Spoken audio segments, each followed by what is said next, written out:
Sir, MSC Elsa എന്ന് പറയുന്ന കപ്പൽ മുങ്ങിയതും അതുമായി ബന്ധപ്പെട്ട കാര്യങ്ങളൊക്കെ നമ്മൾ വാർത്തകളിലൊക്കെ ഇങ്ങനെ കണ്ടുകൊണ്ടിരിക്കുകയാണ്.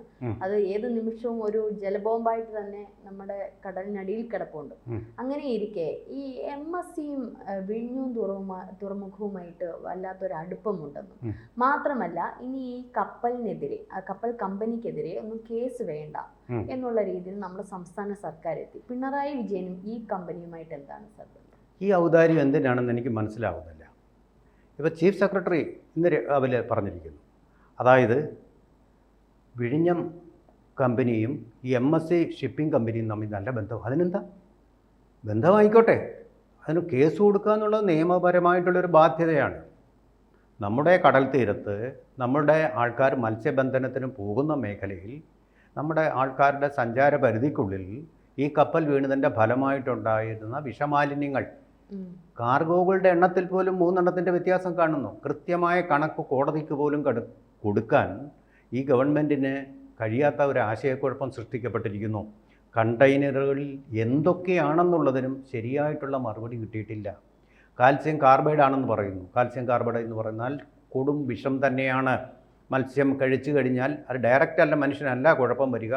മത്സ്യം അത് കഴിച്ചു കഴിഞ്ഞാൽ അതുമൂലം മത്സ്യം ചത്തിട്ടുണ്ടെങ്കിൽ അത് കുഴപ്പമാണ്. എങ്കിൽ ചോദിക്കും, ജീവനുള്ള മത്സ്യത്തെ അല്ലേ ഞങ്ങൾ പിടിക്കുന്ന വല കൊണ്ടുപോയിട്ട്? അങ്ങനെയല്ല. ആ വലയിൽ എല്ലാം വരും, മരിച്ച മീനും പിടയ്ക്കുന്ന മീനും എല്ലാം വരും, പച്ച ജീവനുള്ള മീനും എല്ലാം വരും. ഇത് കിട്ടുന്ന ആൾക്കാർ എന്നാൽ ചത്ത മീനിനെ എടുത്ത് സെലക്ട് ചെയ്ത് കളയാം, സോർട്ട് ചെയ്ത് കളയാം എന്നൊരു വിചാരമൊന്നും ഉണ്ടാവില്ല. കച്ചവടമാണ് അവർക്കും, ലാഭമാണ് അവർക്കും, അവരുടെ ജീവിത വരുമാനമാണ്, ഉപജീവന മാർഗമാണ്.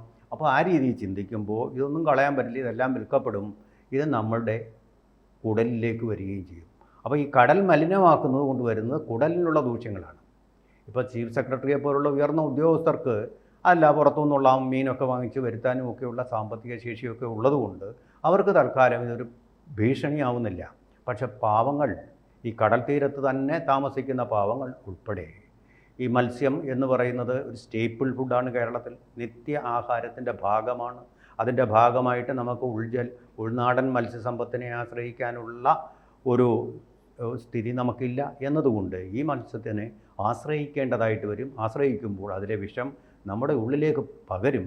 അത് വളരെ അക്യൂട്ടായിട്ടുള്ളൊരു ഇഫക്റ്റ് അല്ല ഉണ്ടാക്കുക, ക്രോണിക്കായിട്ടുള്ളൊരു റിസൾട്ടായിരിക്കും ഉണ്ടാക്കുന്നത്. അപ്പോൾ ദീർഘകാല അടിസ്ഥാനത്തിൽ കേരളത്തിന് ഇതുമൂലം ഉണ്ടാകുന്ന വയറിലെ, വൻകുടലിലെ അല്ലെങ്കിൽ ചെറുകുടലിലെ ക്യാൻസർ അങ്ങനെയുള്ള അസുഖങ്ങൾ നേരിടേണ്ടി വരും. അത് കേരളത്തിൻ്റെ സാമ്പത്തിക നഷ്ടമായിട്ട് വരും, കേരളത്തിൻ്റെ അതുപോലെ തന്നെ മനുഷ്യ വിഭവ നഷ്ടമായിട്ടും വരും. ഇത് കേരളത്തിന് ഭാവിയിൽ വളരെ പ്രശ്നങ്ങൾ ഉണ്ടാക്കുന്ന ഒരു കാര്യത്തിൽ എന്തുകൊണ്ട് കേസെടുക്കുന്നില്ല?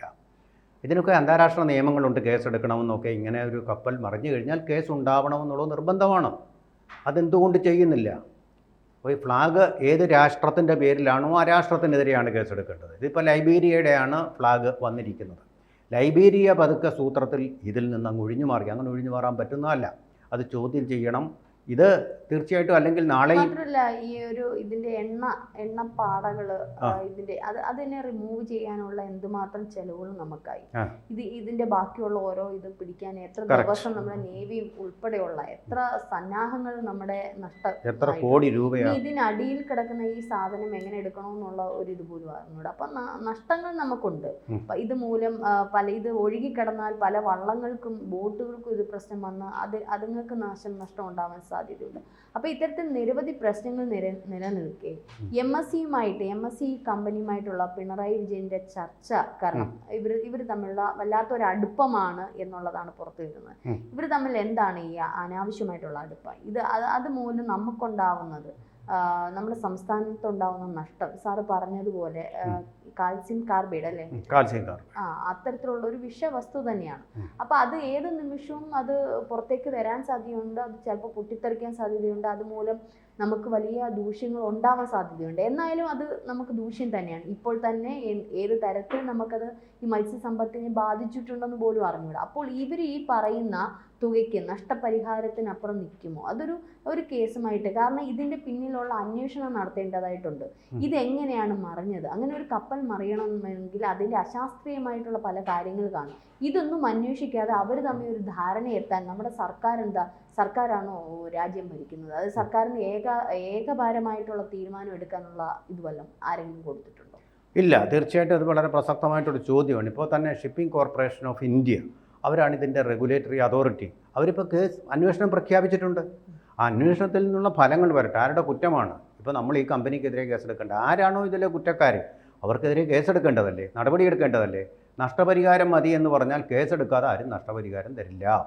അവരുടെ കുറ്റം കൊണ്ടാണ് ഇത് സംഭവിച്ചത് എന്ന് സ്ഥാപിച്ചെങ്കിൽ മാത്രമേ അവർ തരികയുള്ളൂ. ഒരു മുതലാളിയോ അല്ലാതെ നിങ്ങൾക്ക് ഇന്നാ പിടിച്ചു ടാറ്റ കൊടുക്കുമായിരിക്കും, വേറെ ആരും അങ്ങനെ ചെയ്യില്ല എന്നുള്ളൊരു സ്ഥിതിയിലാണിപ്പോൾ. എന്ന് മാത്രമല്ല, ഇതിലൊരു ക്ലാരിറ്റി ഇല്ല.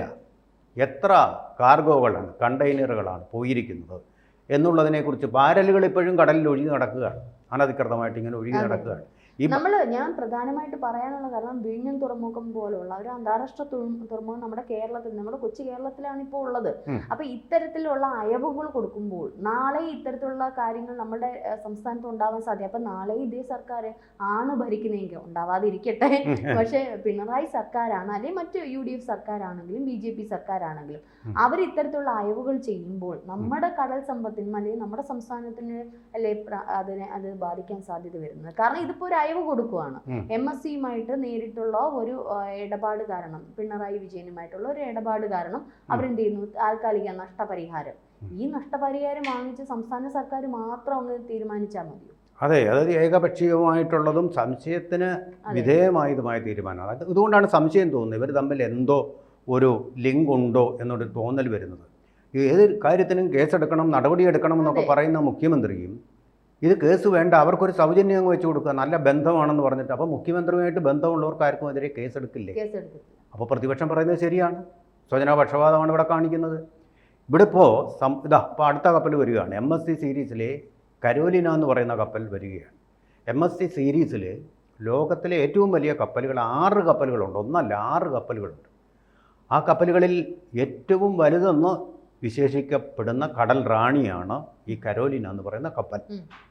ആ കപ്പൽ ഇപ്പോൾ വന്നുകൊണ്ടിരിക്കുകയാണ്. അതും ഇതുപോലെ വന്നിട്ട് കടലിൽ പൊല്യൂഷനും ഒക്കെ ആയിക്കഴിഞ്ഞാൽ നമ്മൾ പൊല്യൂഷ സമുദ്രത്തിലായിരിക്കില്ലേ കഴിയുന്നത്? കേരളീയരെ ദൂഷണത്തിൻ്റെ, മലിനീകരണത്തിൻ്റെ ഒരു മഹാസമുദ്രത്തിലായിരിക്കില്ലേ കേരളീയർ കഴിയുന്നത്? ഇത് നമ്മൾ കടലിലിട്ടിട്ടങ്ങ് പോകുന്നതുകൊണ്ട് നമ്മളവിടെ പോയി കുളിക്കുന്നില്ലല്ലോ. അവിടെ കൊണ്ട് കുഴപ്പമില്ല, മദാമ്മമാർക്കും സായിപ്പുമാർക്കും കുഴപ്പം വരും, കോവളത്ത് പോയി അവർ കുളിക്കുന്നതുകൊണ്ട് എന്ന് നമ്മൾ വിചാരിക്കരുത്. അങ്ങനെയല്ല കുഴപ്പം, സ്കിന്നിനെ അല്ല ഇത് ബാധിക്കുന്നത്, നമ്മുടെ അതെ കുടലിനെ. കടൽ മലിനമാവുമ്പോൾ കുടലിനെയാണ് ബാധിക്കുന്നത്. എന്നാൽ അതിനകത്ത് കണവ, അങ്ങനെ ലോബ്സ്റ്റർ, കൊഞ്ച്, മത്സ്യമല്ലാതെ വേറെ എത്രയോ സമ്പത്തുകൾ അതിനകത്തുണ്ട്. അപ്പോൾ ആ സമ്പത്തുകളെല്ലാം നമ്മളെ ബാധിച്ചുകൊണ്ടിരിക്കുകയാണ്. അപ്പോൾ അത് തീർച്ചയായിട്ടും ഈ മത്സ്യത്തിൽ നിന്ന് അത് മത്സ്യം കഴിക്കുന്ന മറ്റ് ജീവികളിലേക്ക് പോകും. അവിടെയാണ് ഈ പ്രശ്നം. അതൊരു വലിയൊരു ലിങ്കാണ്. ഫുഡ് ചെയിൻ എന്ന് പറയുന്ന ഒരു ചെയിനിൽ മുഴുവൻ ഈ പൊല്യൂഷൻ വരികയാണ്. അത് ഈ നമ്മുടെ ഈ ആറ്റം ബോംബ് അല്ലെങ്കിൽ ആണവ ബോംബ് എന്നൊക്കെ പറയുന്നത് പോലെ അത് ദൂരവ്യാപകമായിട്ടുള്ള ഫലങ്ങൾ ഉണ്ടാക്കിക്കൊണ്ടേയിരിക്കും. അപ്പോൾ വലിയൊരു പൊല്യൂഷനാണ്. നമ്മൾ പൊല്യൂഷനെതിരെ, പ്ലാസ്റ്റിക് പൊല്യൂഷനെതിരെ ഒക്കെ വലിയ ക്യാമ്പയിൻ ഇങ്ങനെ നടക്കുമ്പോൾ മറുവശത്ത് കടലിൽ കൂടി ഇങ്ങനെ കപ്പലുകളിൽ വന്ന് മാലിന്യങ്ങൾ കടത്തുക, കേസില്ലാതെ ഫ്രീ ആയിട്ടങ്ങ് പോവുക എന്ന് പറയുന്ന സ്ഥിതി വളരെ ഭീതിജനകമായിട്ടുള്ള നമ്മുടെ ഒരു അന്താരാഷ്ട്ര തുറമുഖമായി മാറിക്കാണുന്നു.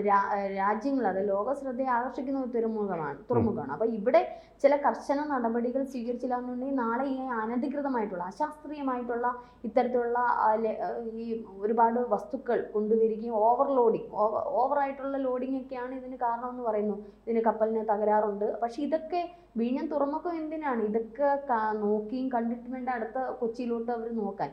ഇത് ഇത്രയും അധികം ചരക്കുകൾ ഇതിനകത്ത് ഈ കപ്പലിന് താങ്ങാൻ പറ്റുന്നതിന് അപ്പുറം വന്നതുകൊണ്ടായിരിക്കും അവർ പക്ഷേ ഇത് മുങ്ങിയത്. അപ്പോൾ ഇതൊക്കെ കൃത്യമായിട്ടുള്ള ഒരു കാര്യമില്ലാണ്ട് ഇനിയും പോയി കഴിഞ്ഞാൽ ഇനി ഇത്തരത്തിലുള്ള അപകടങ്ങൾ ഉണ്ടാകും. കമ്പനി ചിലപ്പോൾ ലാഭമായിരിക്കും നോക്കുന്നത്, പക്ഷെ നമ്മൾ നമ്മുടെ ജനത്തിനെ നോക്കണം, ജനത്തിൻ്റെ സംരക്ഷണം നോക്കണം, നമ്മുടെ പൊതുമുതൽ നോക്കണം.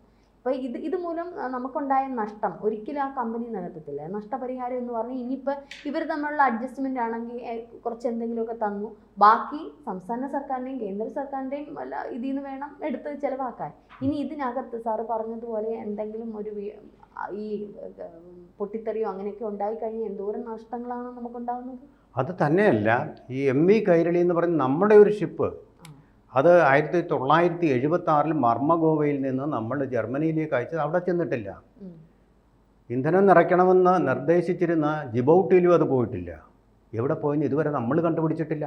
എന്നിട്ട് ഈ കപ്പലിന് വേണ്ടി MSC കപ്പലിന് വേണ്ടിയിട്ട് കടലിനടിയിൽ ആഴത്തിൽ ഇങ്ങനെ മാന്തിക്കൊണ്ടിരിക്കുക. മാന്തി എവിടെ എങ്ങാനും കപ്പലിൻ്റെ അവശിഷ്ടം കൊണ്ടുവന്ന് ഇങ്ങനെ മാന്തിക്കൊണ്ടിരിക്കുകയാണ്. അപ്പോൾ അത് നമ്മൾ ചെയ്യുക. നമ്മുടെ സ്വന്തം കൈരളി എന്ന് പറയുന്ന ആ അഭിമാന കപ്പൽ 51 പേരും എൻ്റെ ക്യാപ്റ്റൻ മരിയാദാസ് ജോസഫ് ഉൾപ്പെടെയുള്ള ആൾക്കാർ, അവരുടെ കുടുംബത്തിലെ അനന്തരാവകാശികൾ, ഭാര്യ മരിച്ചു കഴിഞ്ഞു, മക്കളും മരുമക്കളും എല്ലാം കാത്തിരിക്കുകയാണ് കോട്ടയത്ത്, എന്നെങ്കിലും ഒരു കാലൊച്ച കേൾക്കും എന്ന് വിചാരിച്ചിട്ട്. സ്മാരകമായിട്ട് ഒരു ശരീരഭാഗം പോലും അവിടെ ലോറിയും കൊണ്ടുപോയ അർജുനൻ്റെ അവശിഷ്ടം കിട്ടിയതുപോലെ ഒരു അവശിഷ്ടം പോലും കിട്ടാതിരിക്കുകയാണ്. ഇപ്പോൾ ഈ ആധുനിക സാങ്കേതിക വിദ്യകളൊക്കെ സാറ്റലൈറ്റ് മാപ്പിംഗ് കൊണ്ടിപ്പോൾ അന്ന് അതില്ലായിരുന്നു. ആ മാപ്പിംഗ് ഒക്കെ ഉപയോഗിച്ച് കടലാഴങ്ങളിൽ എവിടെയെങ്കിലും കൈരളിയുടെ എന്തെങ്കിലും അവശിഷ്ടങ്ങൾ, ജീവനോടെ കാണില്ല, അത് വേറെ കാര്യം, അവശിഷ്ടങ്ങൾ ഉണ്ടാവുമല്ലോ കപ്പലിൻ്റെ, അത് കാണുമോ എന്നെങ്കിലും ഒന്ന് പരിധി നോക്കാൻ ഇതുവരെ കേരള ഗവൺമെൻറ്റിന് മനസ്സ് വന്നിട്ടില്ല. എന്നിട്ടാണ് മറ്റൊരു ഷിപ്പിംഗ് കമ്പനിക്ക് വേണ്ടിയിട്ട്, നമ്മുടേതല്ലാത്ത ഒരു ഷിപ്പിംഗ് കമ്പനിക്ക് വേണ്ടിയിട്ട് കടലാഴങ്ങളിൽ ഇങ്ങനെ അരിച്ചു പെറുക്കുകയാണ്. അതിൻ്റെ അവശിഷ്ടങ്ങൾ വല്ലതും കിടപ്പുണ്ടോ എന്നറിയാൻ. അതിൽ ജീവനക്കാരെ മുഴുവൻ നമ്മൾ സുരക്ഷിതമായിട്ട് നമ്മുടെ കോസ്റ്റ് ഗാർഡ് കരയിൽ കൊണ്ടുവന്നു. മറ്റൊരു ഒറ്റയാളിനെ ഇതുവരെ കൊണ്ടുവരാൻ കഴിഞ്ഞിട്ടില്ല. നമ്മുടെ സ്വന്തം കപ്പൽ, കേരളം നമ്പർ 1 എന്ന് പറയുന്ന കേരളത്തിൻ്റെ കപ്പൽ. എന്ത് ഒരു അഭിമാനബോധം. നമ്മുടെ ടൈറ്റാനിക്കിനെ പോലെ, ടൈറ്റാനിക്കിനെ കുറിച്ച് അങ്ങനെ അന്വേഷണം നടത്തി കുറേ ഭാഗങ്ങൾ കണ്ടെടുത്തു. നമുക്കെന്താണ്, നമ്മുടെ കേരള ടൈറ്റാനിക് എന്നറിയപ്പെട്ട കപ്പലാണത്. കേരള ടൈറ്റാനിക് എന്ന് പറഞ്ഞാൽ നമ്മൾ വളരെ മസിലും പിടിച്ച് കൊണ്ടുപോയ കപ്പലാണ് കടലാഴങ്ങളിലേക്ക് മറഞ്ഞു പോയത്, ബർമുഡ ട്രയാങ്കിളിൽ പോയി ഇല്ലാതാവുന്നത് പോലെ.